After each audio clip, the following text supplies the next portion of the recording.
ಒಂದು ಸಂಜೆ ಕೈಯಲ್ಲಿ ಖಾಲಿ ಹಾಳೆ, ಮನಸ್ಸಿನಲ್ಲಿ ತುಂಬಿ ಹರಿಯುವ ಭಾವನೆಗಳು. ಬರೆಯಲೊಂದು ಹಾಡು, ಪದಗಳು ಇದ್ದವು. ಆದರೆ ಅವಳ ಸೌಂದರ್ಯವನ್ನು ಹಿಡಿಯಲು ಅವು ಸಾಕಾಗಲಿಲ್ಲ.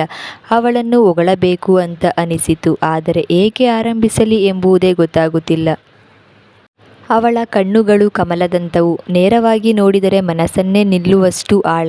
ಅವಳ ಮುಖದ ಬಣ್ಣ ಬೆಳಕಿಗಿಂತಲೂ ಹೊಳೆಯುತ್ತಿತ್ತು.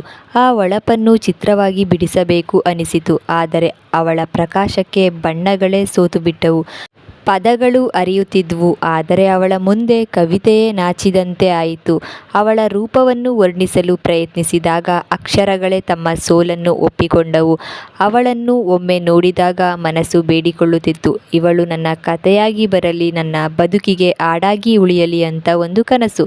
ಆದರೆ ಅವಳ ಸೌಂದರ್ಯ ಕೇವಲ ಹೊರಗೆ ಮಾತ್ರವಲ್ಲ, ಅವಳ ನಗು, ಅವಳ ಮಾತು, ಅವಳ ಮೌನ ಎಲ್ಲವೂ ಅವಳದೇ ಆದ ಮಧುರ ಸಂಗೀತ.